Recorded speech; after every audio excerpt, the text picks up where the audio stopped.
అందరికీ నమస్కారం. ఈరోజు మనం చరిత్రలోని ఎంతో పవిత్రమైన, ఒక రకంగా చెప్పాలంటే ఎన్నో రహస్యాలు దాగి ఉన్న నిబంధన మందసం గురించి తెలుసుకోబోతున్నాం. అసలు దాని వెనుక ఉన్న ఆ లోతైన అర్థమేంటో మనం కలిసి చూద్దాం. సరే, ఈరోజు మన ప్రయాణం ఎలా సాగుతుందంటే, ముందుగా సొలొమోను రాజు దగ్గర మొదలుపెట్టి ఆ పవిత్ర మందసాన్ని ఎలా నిర్మించారో, దాని లోపల ఏమున్నాయో తెలుసుకుంటాం. ఆ తర్వాత ధర్మశాస్త్రం అసలు ఉద్దేశ్యమేంటి, మరి కృప ప్రాముఖ్యత ఏంటి, చివరిగా ఈరోజు మన జీవితాలకి ఇదంతా ఎలా సంబంధించిందో కూడా చూద్దాం. ఇక మన కథ జ్ఞానానికి మారుపేరైన సొలొమోను రాజుతో మొదలవుతుంది. అసలు నిబంధన మందసం ఎందుకంత ప్రాముఖ్యమైనదో ఆయన కథ వింటేనే మనకర్థమవుతుంది. ఒక ప్రశ్న: దేవుడు ప్రత్యక్షమై జ్ఞానాన్ని ఇచ్చిన వెంటనే సొలొమోన్ చేసిన మొదటి పనేంటో తెలుసా? ఆ పని మనల్ని నిజంగా ఆశ్చర్యపరుస్తుంది. అదే సమయంలో నిబంధన మందసం యొక్క విలువేంటో మనకు కళ్లకు కట్టినట్టు చూపిస్తుంది. సొలొమోను రాజుగారు ఏకంగా 1000 దహనబలులర్పించారు. అప్పుడు దేవుడు కలలో కనిపించి, నీకేం కావాలో కోరుకు అన్నారు.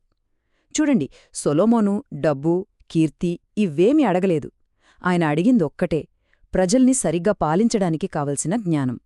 దేవుడు దానికెంతో సంతోషించి ఆయన అడిగిన జ్ఞానంతో పాటు అడగని ఐశ్వర్యాన్ని కూడా ఇచ్చారు. అయితే అసలు విషయం ఇక్కడే ఉంది.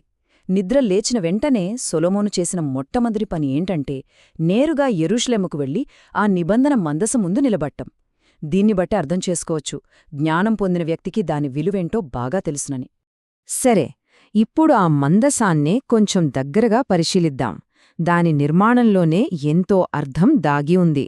ఇది కేవలం ఓ చెక్క, బంగారంతో చేసిన పెట్టె మాత్రమే కాదు.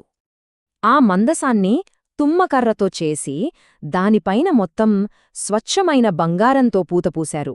ఇక్కడ చూడండి, తుమ్మకర్ర పాడవని, నశించని మానవత్వానికి గుర్తు. ఇక స్వచ్ఛమైన బంగారం దైవత్వానికి గుర్తు. అంటే మానవత్వం, దైవత్వం ఈ రెండింటి పరిపూర్ణ కలయికకు అదొక చిహ్నమనమాట. ఇది మనకు ప్రభువైన యేసుక్రీస్తును గుర్తుచేస్తుంది. ఆ మందసం పైన ఒక మూత ఉంటుంది కదా, దాన్ని కరుణాపీఠం అని పిలుస్తారు. అది కూడా పూర్తిగా స్వచ్ఛమైన బంగారంతోనే చేశారు. సంవత్సరానికి ఒకసారి ప్రధాన యాజకుడు అక్కడికే రక్తాన్ని తీసుకొచ్చి ప్రాయశ్చిత్తం చేసేవాడు. ఆ పీఠంపైన 2 కెరూబుల రూపాలుంటాయి. అవి ఆ రక్తాన్నే చూస్తూ ఉంటాయి.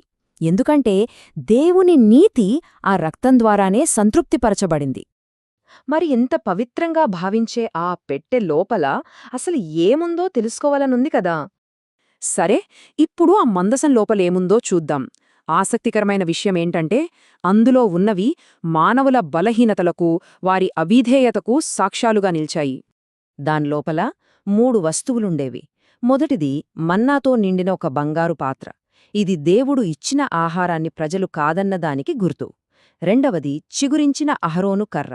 ఇది దేవుడు నియమించిన నాయకత్వాన్ని ప్రజలు ప్రశ్నించిన దానికి గుర్తు. ఇక మూడవది మనందరికీ తెలిసిన 10 ఆజ్ఞలు ఉన్న 2 రాతి పలకలు. అందుకే చూడండి, ఆ మందసానికి సాక్ష్యపు మందసమని కూడా పేరొచ్చింది. ఎందుకంటే దానిలో ఉన్న ప్రధానమైన వస్తువు ఆ 10 ఆజ్ఞల పలకలే. అవి దేవుని ఆజ్ఞలకు, ఆయన ప్రమాణాలకు సాక్ష్యంగా ఉన్నాయి కాబట్టి. సరే, ఇక్కడే మనం అసలు విషయానికి వస్తున్నాం. అసలు దేవుడు ఈ 10 ఆజ్ఞలను, అంటే ధర్మశాస్త్రాన్ని ఎందుకిచ్చాడు? మనల్ని మంచివాళ్లుగా మార్చడానికా? కాదు. ధర్మశాస్త్రమిచ్చింది మనం నీతిమంతులుగా అవడానికి ఒక దారి చూపించడానికి కాదు. అసలు మనమెంత పాపులమో మనకొక అద్దంలా చూపించడానికి. ఎందుకంటే ఆ ఆజ్ఞలను 100% పాటించడం ఎవరివల్ల కాదు, అదొక ఉన్నతమైన ప్రమాణమన్నమాట. వాక్యం కూడా అదే చెబుతోంది. ధర్మశాస్త్రము వలన పాపమనగా ఎట్టిదో తెలియబడుచున్నది గదా. అంటే ధర్మశాస్త్రము ఒక డాక్టర్లాంటిది. రోగమేంటో చెబుతోంది, కాని మందు మాత్రం ఇవ్వదు. సమస్యను చూపిస్తుంది, కాని పరిష్కారాన్ని కాదు. ఇప్పుడు కథలో అసలైన మలుపు వస్తోంది. సమస్య గురించి చూశాం కదా, మరి పరిష్కారమెక్కడుంది? ఆ పరిష్కారమేంటో ఇప్పుడు చూద్దాం. ఆశ్చర్యకరంగా ఆ పరిష్కారం ఎక్కడో లేదు, సరిగ్గా ఆ సమస్యపైనే ఉంది. ఆలోచించండి, సమస్య అంటే 10 ఆజ్ఞలు పెట్టె లోపల ఉన్నాయి. పరిష్కారం అంటే కరుణాపీఠం, దాన్ని పూర్తిగా కప్పివేస్తూ పైన ఉంది. దీనిలో ఎంత గొప్ప సందేశముందో చూడండి. కృప ఎప్పుడూ ధర్మశాస్త్రాన్ని కప్పివేస్తుంది, దానికంటే ఉన్నతమైనది. ఒక చిన్న పోలిక చూద్దాం. ధర్మశాస్త్రం కింద జీవించడానికి, కృప కింద జీవించడానికి తేడా ఏంటో తెలుసా? ధర్మశాస్త్రం ఏం చెబుతుంది? దొంగతనం చెయ్యొద్దు అని. ఇది బయటి క్రియను ఆపుతుంది. కాని కృప ఏం చేస్తుందంటే హృదయాన్నే మార్చేస్తుంది. దానివల్ల మనమే ఉదారంగా ఇవ్వాలని అనుకుంటాం. ఇంకో ఉదాహరణ, ధర్మశాస్త్రం వ్యభిచరించవద్దు అని ఆజ్ఞాపిస్తుంది. కాని కృప మీ జీవిత భాగస్వామి మీద ప్రేమను పుట్టిస్తుంది. చూడండి, ఏది ఉన్నతమైనది? ఇంకాస్త లోతుగా వెళ్తే ధర్మశాస్త్రం ప్రకారం నీతిమంతులుగా ఉండాలంటే అది మన ప్రయత్నం, మన కష్టం మీద ఆధారపడి ఉంటుంది. మనమే దాన్ని నెరవేర్చాలి. కాని కృప ద్వారా వచ్చే నీతి అలా కాదు. అది మనలో నెరవేర్చబడుతుంది. అంటే మనం సంపాదించుకునేది కాదు, అది మనకు ఉచితంగా ఇవ్వబడింది. సరే, ఇంత చరిత్ర, ఇన్ని చిహ్నాలు, ఇవన్నీ ఈరోజు మన జీవితాలకి ఎలా వర్తిస్తాయి? ఆ ప్రమాదకరమైన సమయాల్లో దేవుని వాగ్దానం మనల్ని ఎలా కాపాడుతుందో చూద్దాం. కీర్తనలు 91:1లో ఒక అద్భుతమైన వాగ్దానం ఉంది. మహోన్నతుని చాటును నివసించువాడే సర్వశక్తుని నీడను విశ్రమించువాడు. ఇక్కడ చాటున లేదా నీడను అనే పదానికి అర్థం ఒక ఆశ్రయం, ఒక సురక్షితమైన ప్రదేశం. ఆ చాటు మరేదో కాదు, ఆ కరుణాపీఠమే. ఆ కృప కిందకు వచ్చిన వాళ్లు సర్వశక్తిమంతుడైన దేవుని సంపూర్ణ రక్షణలో ఉంటారు.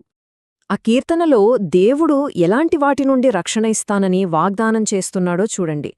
తెగుళ్ల నుండి, భయంకరమైన వాటి నుండి, భయం నుండి, అణచివేత నుండి, చివరికి అంధకార శక్తుల నుండి కూడా. ఈరోజు మనం జీవిస్తున్న ప్రపంచానికి ఈ వాగ్దానాలు ఎంత అవసరమో కదా.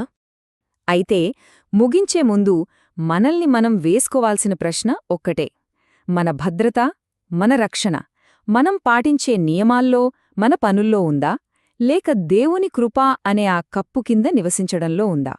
దీని గురించి ఒక్కసారి ఆలోచిద్దాం. ఈ సమయం కేటాయించి ఈ విషయాలు విన్నందుకు మీకు నా హృదయపూర్వక ధన్యవాదాలు. దయచేసి మీ ప్రార్థనలలో నన్ను కూడా జ్ఞాపకం చేసుకోండి. ఒకవేళ ఈ సందేశం మీ హృదయాన్ని తాకినట్లయితే తప్పకుండా ఒక లైక్ చేయండి, మీ ఆలోచనలను కామెంట్స్లో పంచుకోండి. ఇంకా ముఖ్యంగా ఈ విలువైన సందేశం అవసరమైన మరికొంతమందికి చేరేలా దయచేసి షేర్ చేయండి.